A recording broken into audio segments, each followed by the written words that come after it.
Filming from Gen 2019, I'm here at the booth for Lucky Duck Games. Now, if you watch my videos recently, you know that I'm a big fan of Chronicles of Crime. I like the story-driven gameplay, I like the interactions between the physical components and the screen.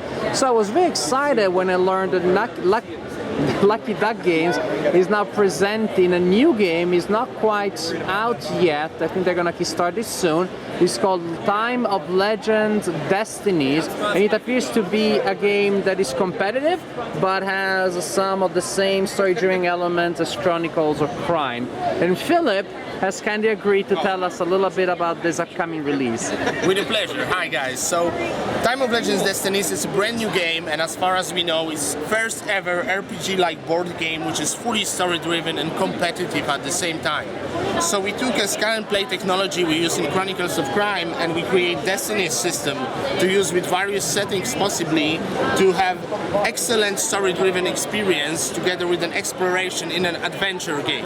And the first one we talk about, Time of Legends Destinies, it's the fruit of our great cooperation with Mythic Games, who are responsible for amazing, huge miniature game, Jeanne of Arc. So this one is set in the same world, dark medieval world, in France, with a little bit of fantasy, and each scenario, let me show you how it works. Each scenario of the game is completely separate story. Each player takes the role of a single character, and at the beginning of the game we receive the backstory of what's going on here. In this particular scenario, we are in a small town which was just attacked by a werewolf, and we find out very soon that actually one of the villagers might be a werewolf when he's turning into the beast during the night. And each of us takes the role of a single character. At the beginning of the game you receive your destiny card, which is the key element of the game. On the destiny you have a full description of your backstory, and you have the description of your ultimate goal, your destiny, so the state you want to push the world towards during the game. And each character has at least two completely different paths leading to fulfill his destiny. And their paths and their goals are quite opposite. They intertwined very often. So it's super interesting. It creates great dynamic that we are discovering the world, but each information, each piece of information and discovery done by your opponent during their turn might be really interesting for you and give you more intel about what you should do next. Do they share that information with you? Yeah, so everything is public, so basically if it's your turn, you're the one who holds the device and reads from the app to the others what we encounter. Let me show you the example of a simple turn. Let's say we're a herbalist and we are here on this tile, which is a sentee. You can see that there are points of interest, so basically the places you can visit. You have the same here in the app. So let's say we want to step into an inn. So we go inside. First we have a description. So we learn from it that very few people are inside. It's not a very happy time. It's Saint-Denis after the attack of the werewolf, and the innkeeper calls you as you enter. I need to deal with Patrin, the Romani traveling trader. He was to return with his payment 2 days ago. He travels around in a colorfully painted cart, easy to spot. If you see him, remind him that he still owes me 4 coins. And now we know that it's our townsfolk. He has some problem. Maybe our destiny says that we should help him somehow, because we need our villagers' help to fulfill our destiny. But then we have various options what we can do during this turn. And you can do all of them usually in any order you want, but sometimes you can get forced out of this point of interest. For example, if you make the innkeeper angry, he may send you away. But let's see what we can do. For example, we can ask him about anything we want. So it's a QR code symbol. So if we push it, we just scan the card, any card we want, and we ask him, similar like in Chronicles of Crime.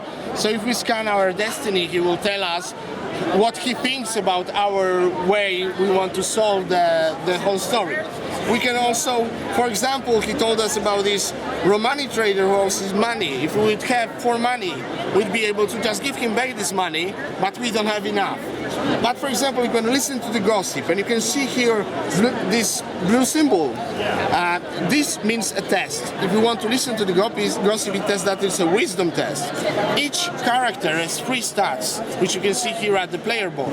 It's wisdom, agility, and power. And if the app says that we have a wisdom test, first what we need to do is to think how difficult it might be to listen to the gossip at the end. Probably not very difficult, but we don't know exactly. So you have 5 dice total. You have 2 big dice, which is your main dice. You have always access to these 2, but you also have 3 effort dice, which are slightly different, because if you use them, they are exhausted. And at the beginning of each round of the game, you get 1 dice back. So if you do something with a lot of effort, then for next 2 rounds you're slightly weaker. I think it's pretty easy to listen to the gossip, so let me just roll these 2.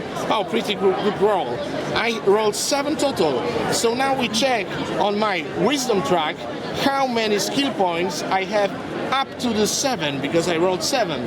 I have 1 and 2, 1 on the 4 and 1 on the 6, which means I got 2 successes. So let's tell the app that we got 2 successes and check what's gonna happen. Okay, he tells us some gossip. I heard that our huntsman who lives southwest from Santi is sick. Now when the wolves are on the hunt, he should be working all day long. Someone should help him. So we just learned about another character. Maybe you can go there and check what's going on there. So okay, we have other options, but we can just end our turn. And then another player starts their turn. I will show you one more feature of the game. Let's say that he wants to explore a new land, because you can see this fog of war effect. So we know that there's something, but we're not sure exactly what.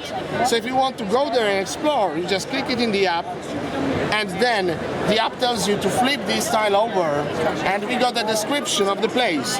It's a mixed forest, so dense that even the snow has trouble to invade the frozen ground beneath the dark trees. And then we have a new points of interest. Overturned wagon. In the ditch near the road, you can see a destroyed cart.